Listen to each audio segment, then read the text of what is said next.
Hello, and welcome back to What's in Your Cup. What's in our cup today? Our coffee, of course, cannot live without my coffee.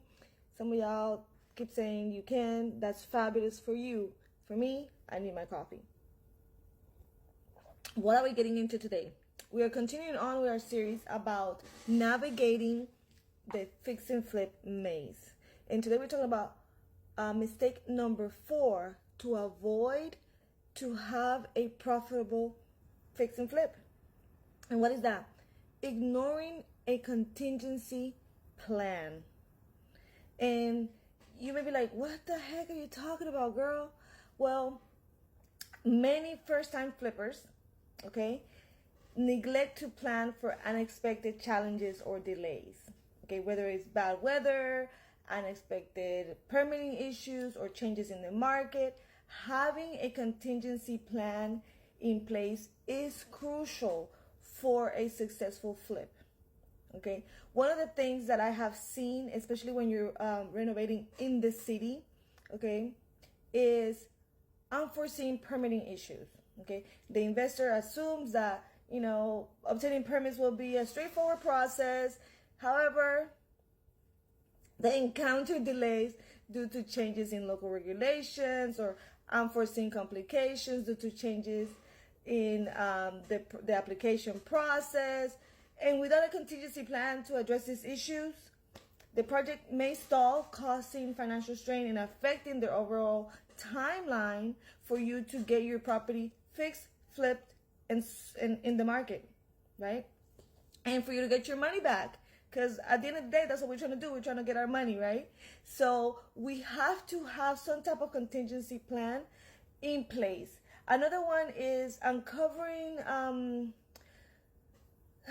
let's say, unexpected issues during the renovation. We talked about this a little bit in the last era, but it's like finding, issues like hazardous materials or extensive termite damage or foundation issues during the renovation process. And this can very well happen. You as much as you want to have an inspector come out and check out the property, sometimes they can miss things, or there's certain things that don't come up or don't happen until after you have already embarked in renovating this property. So without a contingency plan to handle such discoveries, the budget is exceeded and the profit margin is decreased, and sometimes you take a loss. It's happened to me. I want to say my second flip. We bought the property. The property was already gutted. So we thought we could see everything, even though we had an inspector come out and check everything. We bought the property in the summer, and then we had some kind of hurricane. I can't remember what it was, or some kind of rainy season. Well, during those rainy days, we couldn't get any work done. And while we weren't doing any structural renovations that required new permits, we ended up having to, because there was leaks in the roof that we had not anticipated for, and we had not been able to see because it was a dry season for so long. So there was no rain, no nothing to indicate that there was an issue with the roof.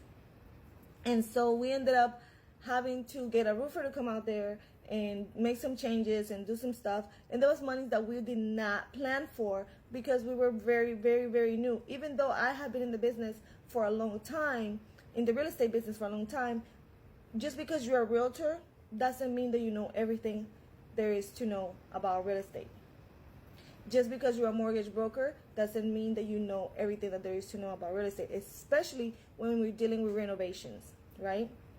And so you want to have that contingency plan in place to protect yourself, to mitigate the impact of unforeseen challenges and delays.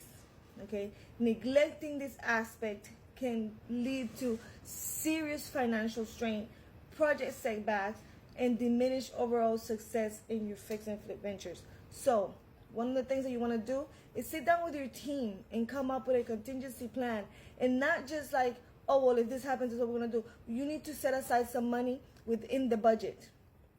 I talked about this in the last video, 10 to 15%, maybe 20%, whatever it is that you can wiggle in there for those unexpected setbacks. Another thing is when it comes to permitting, if you're in the city and you're making some structural changes that require you to get a permit, you may want to check on that before you start, because you don't really know how long it may take for you to get that permit. You really don't know what the requirements may be, and you may get into a lot of trouble because of that. So having a contingency plan in place, it's key to having a successful fix and flip. My name is Patty Porto. Follow me here on TikTok at What's in Your Cup Today, or over there on IG, What's in Your Cup Today. That is all for today. So I will see you guys on the other side.